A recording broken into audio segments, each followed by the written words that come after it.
Ontem, o ministro Paulo Guedes participou da divulgação do Boletim Macrofiscal e de Projeções de Indicadores Macroeconômicos da Secretaria de Política Econômica do Ministério da Economia e, novamente, através dos números, dos fatos, enterrou as narrativas da oposição destrutiva. Como eu havia previsto, já há mais de 6, 7 meses, a inflação está subindo no mundo inteiro.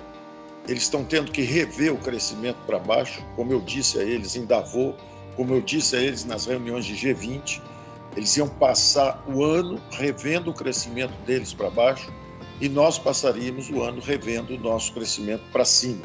Então, está se confirmando a nossa expectativa e hoje está bastante claro que a crise lá fora vai ser bem mais aguda do que eles esperavam. Quando alertavam para os problemas do Brasil, eu chamava sempre atenção para não subestimarem o desempenho da democracia brasileira. Nós seguimos com o crescimento, estamos revendo agora nessa sessão nossa de 1,5% para 2% o nosso crescimento econômico esse ano, e já se fala abertamente em recessão nos Estados Unidos. As revisões estão sendo feitas para baixo todo o tempo. E a inflação continua subindo, tanto na Europa quanto nos Estados Unidos. Ontem saiu o índice de preço ao consumidor mais alto dos últimos 40 anos, 9,1%, enquanto a inflação brasileira deve começar a descer. O fenômeno é mundial, são 2 problemas que se sobrepuseram, que foram sobrepostos. Foi exatamente, de um lado, a pandemia, que causou uma ruptura nas cadeias de produção, e agora, por outro lado, uma guerra geopolítica com efeito sobre o preço de comida e energia. Eu chamo a atenção de que, se é verdade que o momento é de emergência, é um momento difícil, por outro lado, existe uma enorme oportunidade para a economia brasileira, porque todos os investimentos daqui para frente, depois dessa ruptura das cadeias produtivas e da incerteza geopolítica, todos os investimentos daqui para frente têm que atender a 2 critérios. O primeiro critério, os países só vão investir em regiões próximas, tem que estar perto. E o Brasil está próximo tanto aos grandes investimentos que venham da economia americana como dos países da OCDE. E o segundo grande requisito é que não basta estar perto, porque a Rússia está perto da Europa, mas não é considerada confiável pelo Ocidente. Não é vista como um país amigo. Tem que estar perto e tem que ser amigo. E o Brasil é amigo de todo mundo. Então o Brasil está perto e o Brasil é amigável. O Brasil passa a ser agora um país decisivo para a garantia energética da Europa e para a segurança alimentar do mundo. Nós já temos 860 bilhões de contratos de investimentos, de compromissos de investimento para os próximos 10 anos, e esse fluxo de investimentos deve agora aumentar fortemente com essa reconfiguração das cadeias produtivas globais. A minha segunda observação é relativa ao desempenho da economia brasileira. O mercado de trabalho continua forte. Pela primeira vez, quase 100 milhões de brasileiros encontraram oportunidade de emprego. A taxa de desemprego formal caiu de quase 15%, 14,9%, para 9,8% e continua caindo. A arrecadação quebrando recordes. Esse mês, novamente, esse mês passado, novamente a arrecadação vem bastante forte. São os primeiros indícios já passados pela Secretaria da Receita Federal para o Ministério da Economia. E nós seguimos com recorde de exportações, recorde de fluxo de comércio, acordos internacionais continuam sendo feitos, acesso ao CDE, quer dizer, o Brasil continua seu movimento de integração competitiva. Seguimos com as reformas, e as reformas trazendo os investimentos em 5G, telecomunicações, em saneamento, em ferrovias, seguem os processos de desestatização com a Eletrobras para garantir nossa segurança energética.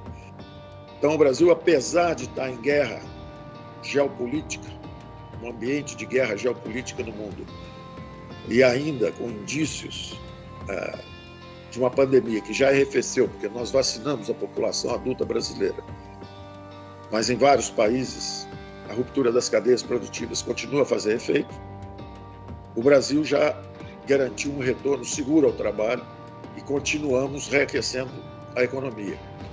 E eu passo então à terceira observação, que é a aprovação da PEC, de um lado, e essa percepção de risco do outro. Eu quero deixar bastante claro que, após, naturalmente, o agravamento dessa guerra, que escalou, nós fizemos o mesmo protocolo que havíamos feito quando chegou o Covid.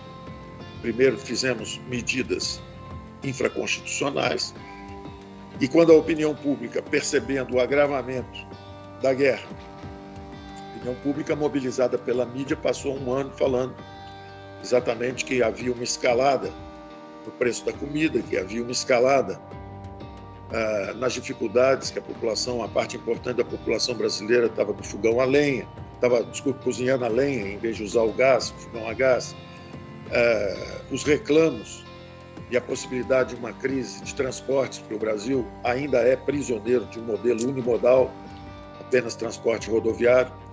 Nós já estamos trabalhando para isso, com acesso à OCDE, para garantir a competição também na cabotagem, e estamos trabalhando forte também em ferrovias e também agora em hidrovias. Mas apesar de todos os nossos esforços, a escalada da guerra continuou pressionando o preço de alimentos e preço de combustíveis. Reafirmo que o que foi uma vez a PEC Kamikaze, que era um custo anual de 120 bilhões de reais, era proposta em meados do ano passado, ou seja, seriam 60 bilhões do ano passado, mais 120 bilhões, seriam 180 bilhões de reais que seriam gastos desde aquela época e teriam consequências desastrosas sobre a economia brasileira, sobre a inflação, sobre o dólar, sobre as taxas de juros, sobre o crescimento econômico, sobre a nossa capacidade de recuperação. Estamos absolutamente seguros de que fizemos certo. Não havia guerra, não havia invasão da Ucrânia quando foram propostas as despesas de 120 bilhões de reais anuais em caráter permanente, porque seria um fundo de estabilização. Esse dinheiro ia, não voltava mais, e possivelmente, como aconteceu com outros fundos de estabilização em outros países, seria um saco sem fundo. Os fundos são criados sempre quando os preços estão subindo, e quando caem, não se recompõem. Então, nós fizemos corretamente, mantivemos nossos compromissos com as futuras gerações de pagar por nossas guerras. E encaminhamos, então, as propostas de redução de impostos. Os preços na bomba já estão descendo. Os estados, bastante fortalecidos fiscalmente, estão com superávit consolidado. Estavam todos quebrados no início do nosso governo. Ninguém tinha dinheiro, estavam todos atrasados em salários, atraso de fornecedores. Exatamente quando enfrentamos a pandemia, controlamos as despesas e 5 mil municípios, 26 estados, mais o Distrito Federal, todos entraram no azul, todos pagaram os atrasados, pagaram os fornecedores e estão até dando aumento de salários, no momento em que a guerra continua fustigando o país. O governo federal, ao contrário, manteve o seu projeto de controle de despesas e preferiu reduzir os impostos, transformar essa arrecadação, esse excesso de arrecadação, do lado da Receita Federal. E os dividendos extraordinários, bem acima do que estavam previstos, exatamente como resultado de uma gestão eficiente. Vamos nos lembrar que as estatais davam um prejuízo de 40 bilhões de reais ao ano, e hoje elas estão dando um lucro de quase 200 bilhões de reais ao ano. O último dado é de 188 bilhões de resultado consolidado das estatais. Então, essa gestão mais eficiente deu uma guinada de 228 bilhões que saíam pelo ralo todo ano. Então, essa PEC, que eu repito, era 3 ou 4 vezes maior, daí o nome Kamikaze, que era tecnicamente mal desenhada, daí o nome kamikaze, porque ela ia dar subsídios ao preço da gasolina. Não faz sentido subsidiar algo quando há uma avalanche de impostos em cima desse produto. É melhor, primeiro, tecnicamente, reduzir os impostos. Então, o primeiro movimento tecnicamente correto é vamos tirar os impostos para aumentar o poder aquisitivo dos salários, o poder aquisitivo da massa salarial, da população brasileira. Retira os impostos primeiro. Uma vez retirados os impostos, se ainda há uma população vulnerável que precisa de recursos, porque subiu o preço da comida, o preço da conta de luz, o preço da energia, o preço do transporte, a medida tecnicamente correta e seguindo o protocolo que fizemos durante a pandemia, fizemos a mesma coisa. Criamos os vouchers, criamos a transferência direta de renda, que é a forma técnica correta de atacar o problema. Onde estão os vulneráveis? Eram 18 milhões de famílias. Primeiro, zeramos a fila de quem estava habilitado. Agora são 19,1 milhões de famílias. Segundo, aumentamos 50% o Auxílio Brasil. Em vez de R$ 400, agora são R$ 600. Logo no início de agosto, estão todos recebendo essa parcela adicional. E de setembro em diante, já tudo sincronizado em uma parcela já de 600. Essa é a forma tecnicamente correta de lidar com o problema. Se há vulneráveis, uma transferência de renda direta aos vulneráveis. Da mesma forma, se os caminhoneiros tiveram uma redução importante de seus rendimentos, porque o preço do insumo com que trabalham, que é o diesel, está subindo, ou a gasolina está subindo, então os taxistas receberam ajuda, os caminhoneiros receberam ajuda, os vulneráveis receberam ajuda, os idosos receberam ajuda nos transportes públicos. Essa é a forma tecnicamente correta. São transferências diretas de renda, em vez de subsídios que distorcem a alocação dos recursos, impedem a transição para a economia verde e subsidiam a economia cinza, a economia suja, a economia do passado. Então, nós tratamos tecnicamente correta, de uma forma correta, a questão. Por isso ela é uma PEC das bondades e não a PEC kamikaze. Naturalmente, quem nem tem preparo técnico ou está com militância política não vai entender nunca a diferença. Então eu encerraria dizendo que nós contamos com receitas extraordinárias não orçadas e contamos com arrecadação extraordinária ainda não orçada, em torno de 57 bilhões de reais, que cobrem exatamente a PEC de 41 bilhões de reais, mais a redução de impostos em torno de 16 bilhões de reais.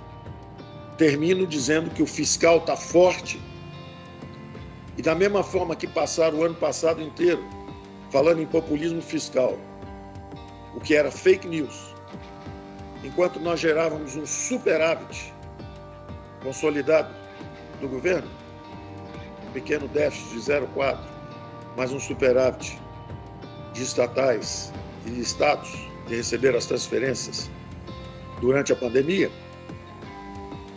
Da mesma forma que passaram um ano falando sobre desequilíbrio fiscal, enquanto bancos centrais dormiam no volante no mundo inteiro, da mesma forma agora, esse ano, continuam falando em desequilíbrio fiscal, quando nós garantimos que não haverá impacto fiscal líquido da PEC.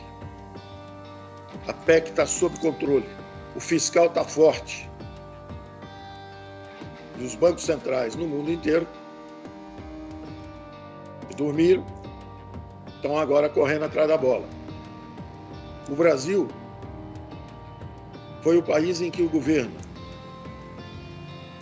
declarou um Banco Central independente em ano de transição política. Ninguém teve coragem de fazer isso antes. O nosso Banco Central foi o primeiro a se mover. O nosso fiscal está forte, o primário está zerado, ou seja, nenhum outro país fez isso, a não ser Singapura, que é uma cidade-estado. Nós mantivemos o compromisso com as futuras gerações. Nós estamos protegendo as gerações presentes.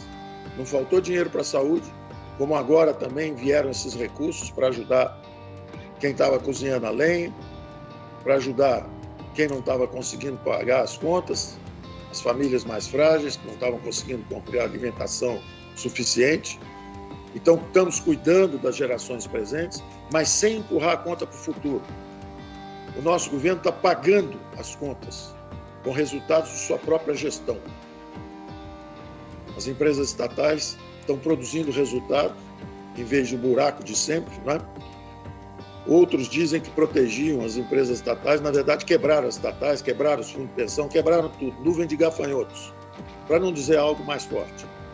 Pois a nossa melhoria de gestão está pagando por esses gastos extraordinários, sem empurrar a conta para as futuras gerações.